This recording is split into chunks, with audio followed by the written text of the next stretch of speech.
마가복음 4장 35절에서 41절 같이 교독합니다. 그날 저물 때 제자들에게 이르시되 우리가 저편으로 건너가자 하시니 36절 그들이 무리를 떠나 예수를 배에 계신 그대로 모시고 가매 다른 배들도 함께 가더니 큰 광풍이 일어나며 물결이 배에 부딪혀 들어와 배에 가득하게 되었더라.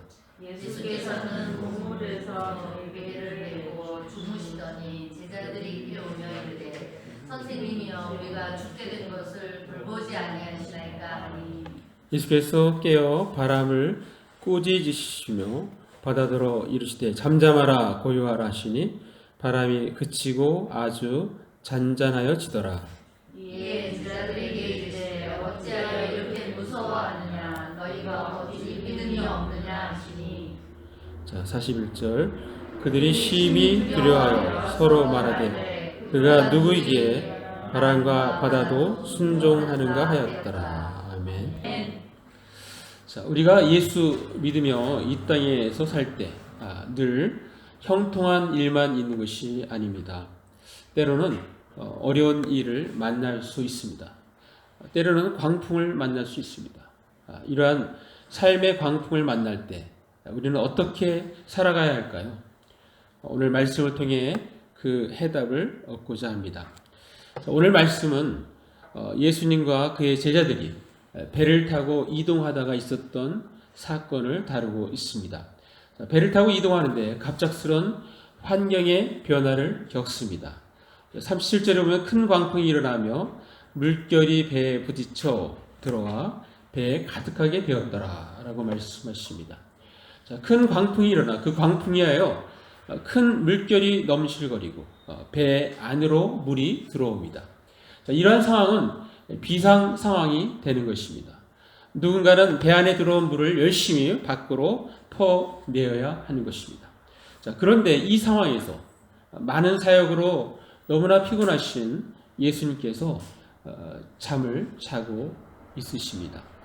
제자들은 예수님을 깨우면서 이러한 긴박한 상황인데 왜 우리를 돌보지 않느냐고 따듯이 그렇게 묻습니다. 그때 바로 예수님이 문제를 해결하십니다. 그 해결은 근본적인 해결이었습니다. 예수님의 말씀으로 바람과 바다를 잠잠하게 하셨습니다. 39절 예수께서 깨어 바람을 꾸짖으시며 바다더러 이르시되 잠잠하라 고요하라 하시니 바람이 그치고 아주 잔잔하여지더라.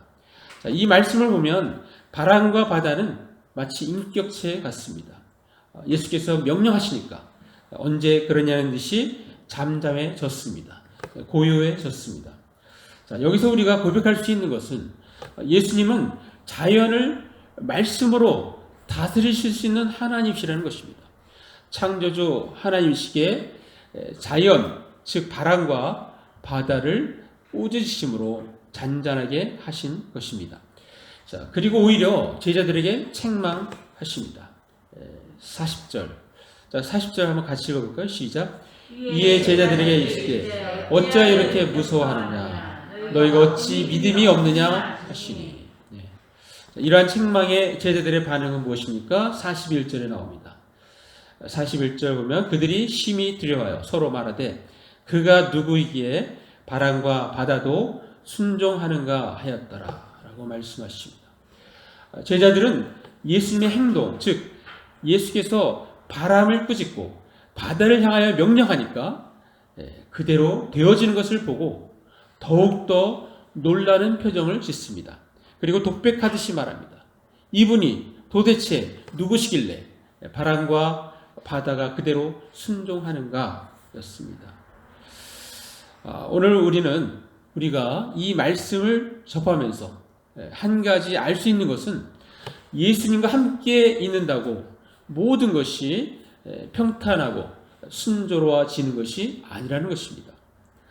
제자들이 예수님과 함께 배를 타고 가다가 큰 광풍을 만났듯이 오늘날 예수 믿는 우리들에게도 생각지도 못한 인생의 광풍을 만날 수 있다는 것입니다. 따라서 예수님을 믿으면 모든 것이 형통해지고 잘 됩니다 라는 말은 틀린 말입니다. 이 말은 잘못된 말입니다. 예수 믿는 사람에게도 인생의 큰 광풍을 만날 수 있습니다. 자, 그렇다면 여러분, 예수님을 믿는 것과 안 믿는 것의 차이는 무엇입니까? 거기에는 큰 차이가 있습니다. 예수를 믿는다는 것은 우리가 예수님과 함께 배를 타고 가는 것과 동일합니다. 그러니까 큰 광풍으로 인하여 배에 물이 막 들어오는 상황에서 그 배에 나 위에 예수님이 계시느냐 안 계시느냐의 차이인 것입니다. 그 배에 예수님이 안 계시면 그 문제를 스스로 해결해야 합니다. 그러나 그 배에 예수님께서 함께 타고 계시다면 그 문제를 예수님께 아뢰어 해결받는 것입니다. 자, 그런데 오늘날 우리 예수 믿는 사람들의 문제는 무엇입니까? 예수님이 우리와 함께 계심에도 불구하고 마치 예수님이 안 계신 것처럼 내 힘으로 문제를 해결하려고 하는 데 있습니다. 이것은 마치 오늘 본문에 나오는 제자들처럼 닥쳐온 환경에 두려워하며 안절부절하며 쩔쩔매는 모습과 같은 것입니다. 자, 그러면 예수님은 그때와 마찬가지로 오늘날 우리에게도 말씀하실 것입니다. 40절. 자, 40절 우리 다시 한번 읽어볼까요? 시작. 이에 제자들에게 이르시되 어찌하여 이렇게 무서워하느냐 너희가 어찌 믿음이 없느냐 하시니 라고 말입니다.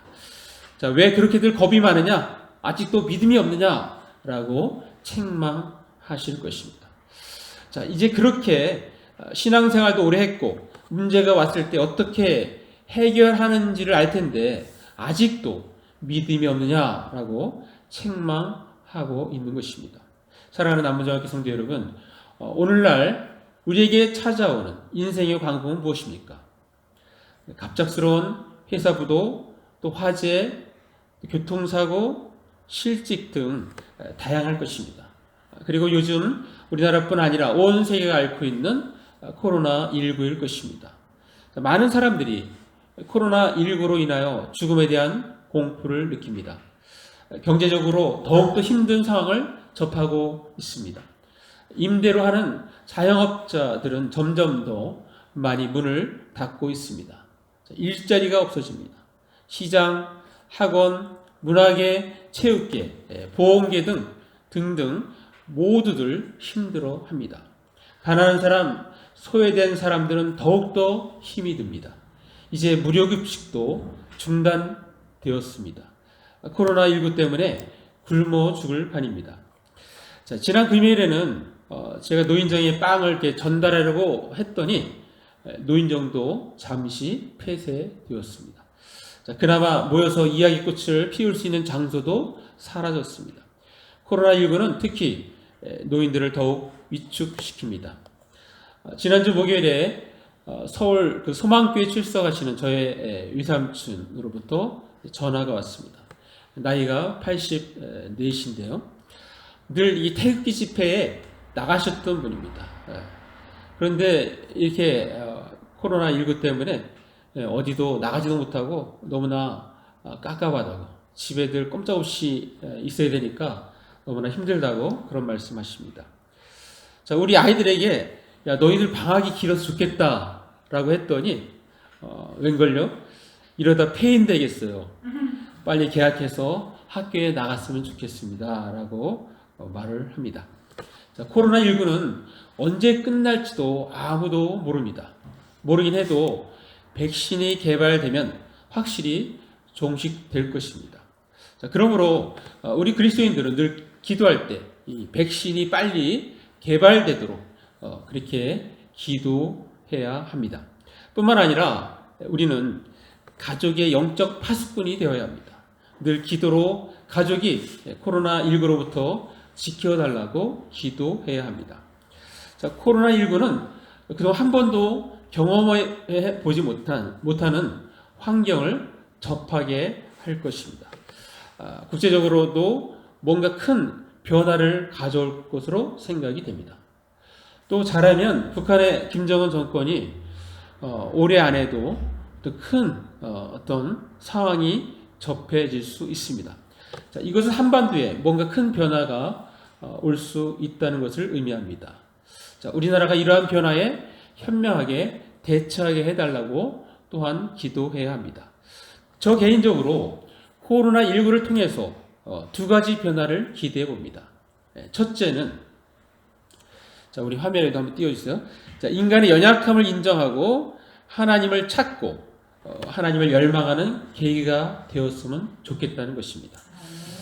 코로나 바이러스는 전자 현미경으로 봤을 때 바이러스 입자 표면이 돌기처럼 튀어나와 있는데 이 모양이 마치 왕관처럼 생겼다고 해서 라틴어로 왕관을 뜻하는 코로나에서 파생돼 명명되었다고 합니다.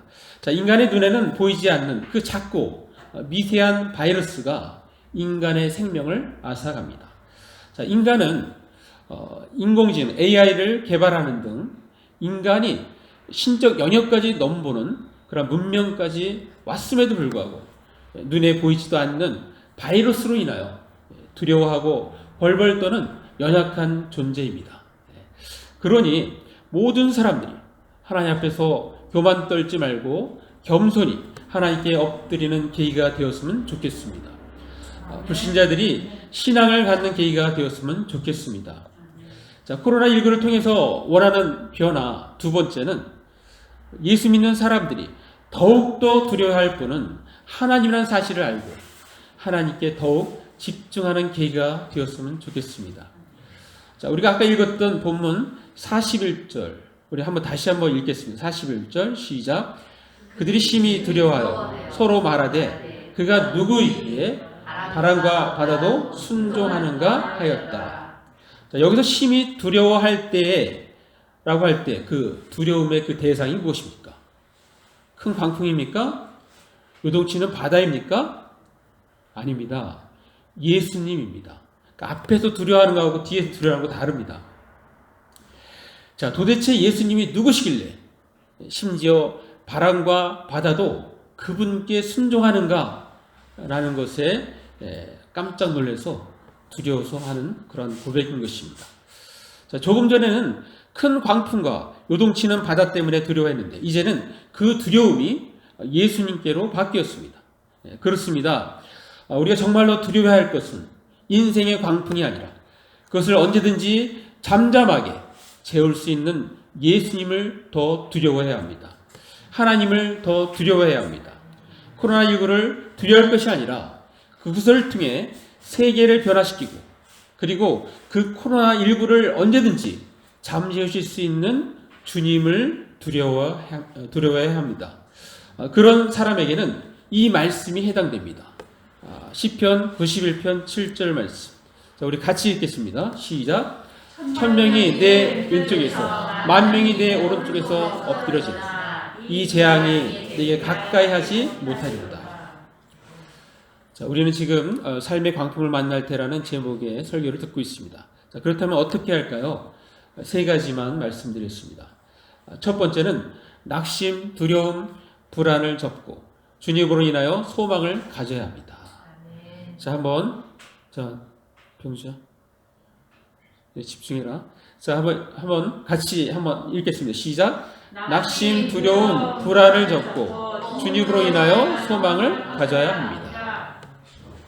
자, 사도 바울이 예루살렘에서 로마로 이동할 때 가장 좋은 교통은 선박이었습니다. 자, 사도 바울은 죄수의 신분입니다. 원래 지중해는 겨울에는 배를 이동시키지 않습니다.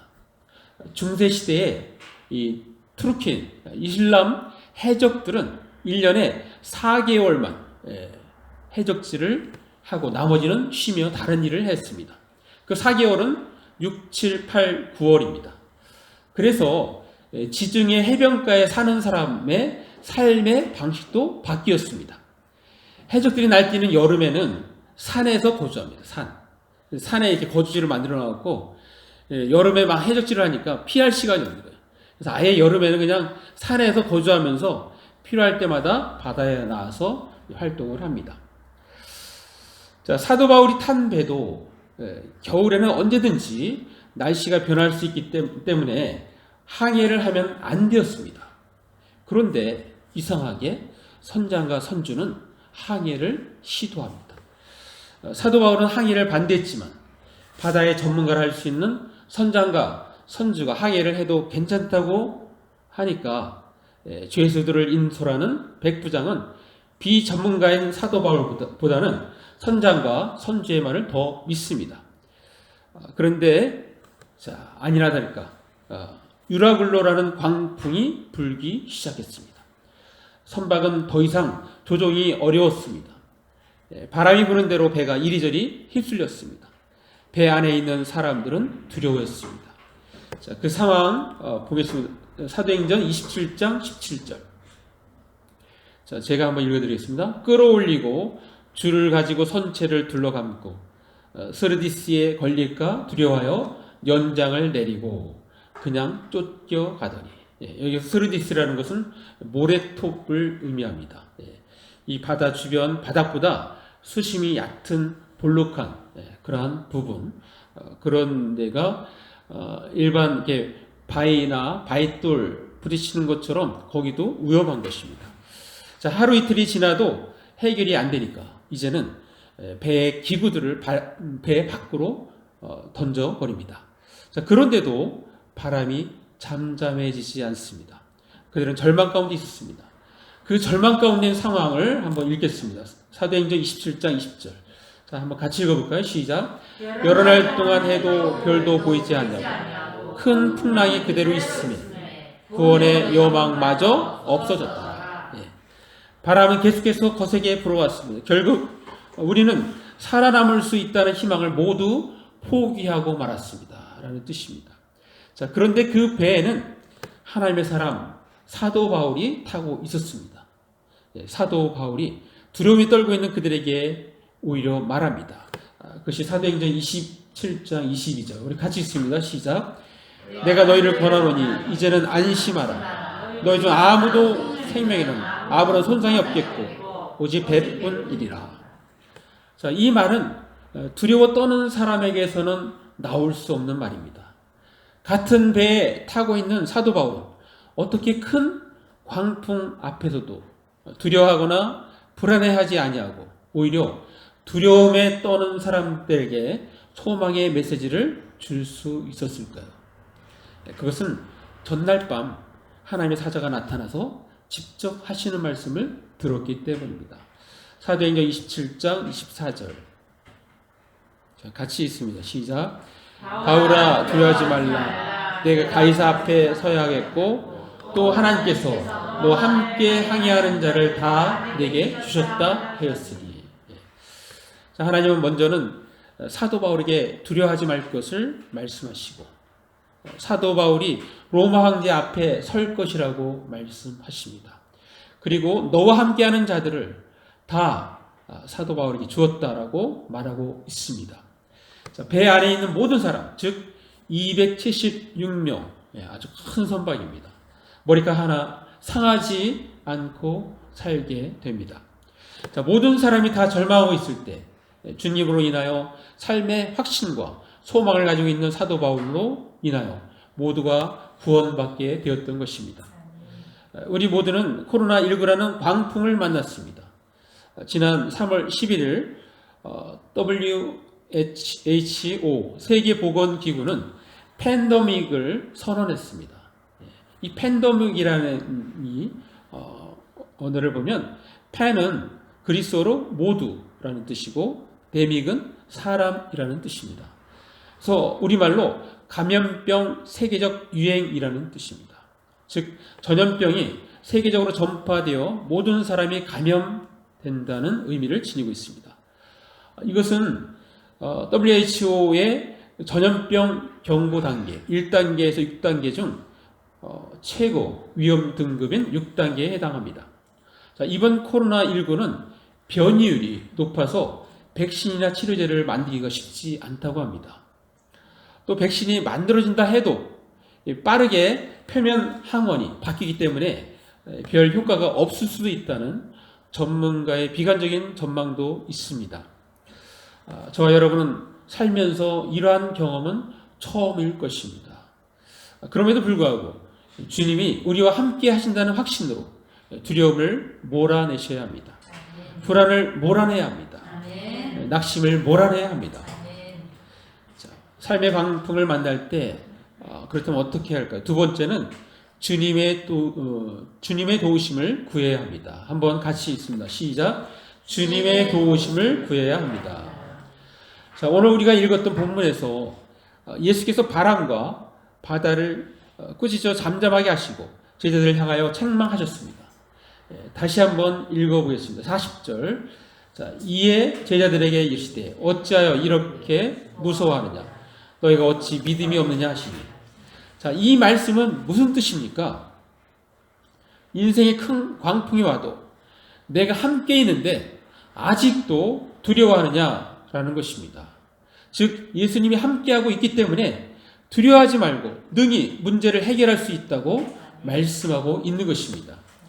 자, 모세가 죽고 여호수아가 이스라엘 백성을 이끌고 가나안 땅을 점령해 들어가게 됩니다. 자, 어떻게 해야 할지 막막한 여호수아에게 하나님을 말씀하십니다. 그것이 여호수아 1장 5절 말씀입니다. 우리 같이 읽습니다. 시작. 내 평생에 너를 능히 대적할 자가 없으리 내가 모세와 함께 있었던 것 같이 너와 함께 있을 것임이니라. 내가 너를 떠나지 아니하며 버리지 아니하리니. 자, 야곱이 형 에서를 피해 위삼촌 라반의 집에 찾아가는 도중에 자, 앞으로 어떤 어려움이 닥칠지 전혀 모르는 불안한 야곱에게 또 미래가 앞으로 어떻게 전개될지 깝깝하고 막막한 야곱에게 외롭고 쓸쓸한 야곱에게 하나님께서는 그날 밤 꿈에 나타나셔서 말씀하셨습니다. 창세기 28장 15절 말씀. 우리 같이 읽습니다. 시작. 내가 너와 함께 있어. 내가 어디로 가든지 너를 지키며 너를 이끌어 이 땅으로 돌아오게 할지라. 내가 네게 허락한 것을 다 이루기까지 너를 떠나지 아니하리라 하신지라. 자, 무슨 말입니까? 내가 너와 함께 있으니 언제라도 내게 도움을 요청하거라. 내가 도와줄게 라고 말씀하시는 것입니다. 따뜻하고 힘이 되시는 주님이 우리와 늘 함께 되시겠다는 것입니다. 자, 시편 121편 2절. 자, 우리 같이 읽습니다. 시작. 나의 도움은 천지를 지으신 여호와에게로 섰다. 네. 우리의 도움은 하나님께로부터 옵니다. 시편 40편 17절 말씀. 시작. 나는 가난하고 궁핍하오나 주께서는 나를 생각하시오니 주는 나의 도움이시오 나를 건지시는 이시라. 나의 하나님이여 지체하지 마소서. 시편 62편 5절 말씀 같이 읽습니다. 시작. 나의 영혼아 잠자히 하나님만 바라라. 무릇 나의 소망이 그로부터 나오는도다. 자, 삶의 광풍을 만날 때 나의 도움이 되시고 나를 건지시는 하나님께 언제나 도움을 청하시는 저와 여러분이 되시기를 간절히 바랍니다. 자, 삶의 광풍을 만날 때 그렇다면 어떻게 할까요? 마지막 세 번째는 믿음의 눈을 가져야 합니다. 자, 한번 같이 읽습니다. 시작. 믿음의 눈을 가져야 합니다. 자, 이 세상에는 우리 육신의 눈으로 볼 수 없는 영적 현상들이 있습니다. 자, 이때 필요한 것이 믿음의 눈입니다. 자, 이것은 어떤 과학적으로 증명하는 것이 아닙니다.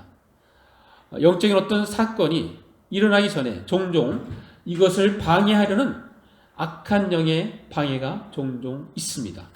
자, 오늘 우리가 읽었던 본문도 거기에 해당합니다. 예수님과 제자들이 바다 건너편으로 건너가려는데 큰 광풍을 만났던 것입니다. 이 광풍은 원하는 목적지를 바꾸어야 할 그러한 기회를 주기도 합니다. 그러나 예수님께서 그 광풍과 바다를 잠잠하게 하셔서 원하는 목적지에 무사히 도착합니다. 자, 그 목적지는 어디입니까? 그 목적지는 우리가 마가복음 4장 41절 다음 마가복음 5장 1절입니다. 마가복음 5장 1절에 제가 읽겠습니다. 예수께서 바다 건너편 거라사인의 지방에 이르러 라고 말씀합니다. 자, 거라사인 다른 성경에는 또 가다라라고 합니다. 자, 이곳에 영적으로 큰 사건이 있었습니다. 자, 그 지역에 군대 귀신 들린 사람이 있었습니다. 그는 힘이 너무나 세서 일반인들로서는 통제가 안 됩니다.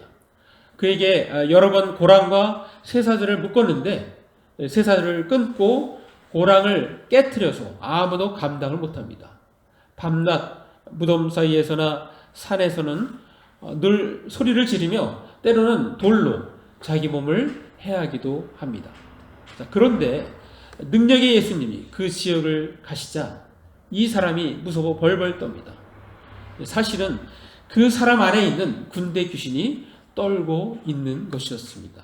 왜냐하면 이미 예수님께서 그 안에 있는 귀신들에게 떠날 것을 명령하셨기 때문입니다. 자, 그 부분을 우리 같이 읽습니다. 마가복음 5장 8절. 자, 같이 읽습니다. 시작.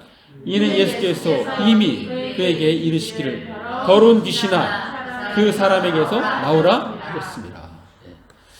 자, 예수님의 명령이 이미 떨어져서 이제는 귀신이 나가긴 나가야 하는데 숫자가 많아서 군대 귀신이라고 불립니다. 그런데 마침 돼지의 큰 떼가 산 곁에서 먹고 있었습니다. 귀신들이 예수님께 간구합니다. 예수님께 우리를 돼지에게로 보내어 들어가게 하소서 라고 하면서 예수님께 애원을 합니다. 자, 예수께서 그렇게 할 것을 허락하시니까 귀신들이 그 사람에게서 나와서 돼지떼로 들어갑니다. 돼지들이 깜짝 놀라서 비탈로 내리 달아서 바다로 뛰어 들어가 약 2,000마리가 몰살을 하게 됩니다. 돼지 치던 자들이 깜짝 놀라서 읍내와 여러 마을에 가서 말을 하니까 마을 사람들이 어떻게 되었는지 확인하러 그 현장에 찾아옵니다. 자, 와서 확인해 보니까 귀신 들렸던 자가 옷을 입고 온전히 정신이 온전하여 앉아 있는 것을 보게 됩니다. 이 모습을 보고 다들 깜짝 놀랍니다. 그리고 돼지의 일을 들으니 그들은 당장 예수님이 그 지방에서 떠날 것을 권합니다. 예수님은 타 지역으로 가십니다. 그들은 정말 영원한 생명을 쉴 수 있는 그 예수님보다도 경제적인 손실이 그들에게 더 크게 보였던 것입니다. 자, 무슨 말입니까? 예수께서 갈릴리 바다를 건너 거라사인의 지방으로 다가오시니까 마귀들이 겁을 잔뜩 먹고 바람과 바다를 통하여 예수님의 도착을 막으려 했다는 것입니다. 물론 이것에 대한 말씀은 성경에 설명되어 있지 않습니다. 제가 이렇게 기도하면서 생각할 때 그렇다는 것입니다. 자, 일반 불신자들이 처음 교회에 나와서 정착하는 것이 어렵습니다. 보통 나오기로 약속했는데 갑자기 일이 생겨서 못 나온다고 연락을 합니다. 꼭 교회를 나가려고 하면 일이 생깁니다. 왜 그렇습니까? 마귀도 자기의 영향력 안에 있는 사람이 예수 믿고 생명을 얻는 것을 싫어하기 때문입니다. 자, 그래서 어떻게 하든지 예수 믿는 것은 막아야 하는 것이었습니다. 자, 그래서 전도하는 것은 말로 하는 것이 아니라 하나님의 능력으로 해야 한다고 사도 바울은 고백하고 있습니다. 자, 그 부분을 우리 같이 읽습니다. 고린도전서 2장 4절 말씀. 우리 같이 읽습니다. 시작. 내 말과 내 전도함이 설득 있는 지혜의 말로 하지 않아. 다만 성령의 나타나심과 능력으로 하여. 예. 전도는 말로 해서 하는 것이 아닙니다. 예. 전도는 성령의 나타나심과 능력으로 해야 하는 것입니다. 그래서 특별히 우리는 전도할 때 기도를 많이 준비하고 해야 합니다. 자, 말씀을 정리합니다.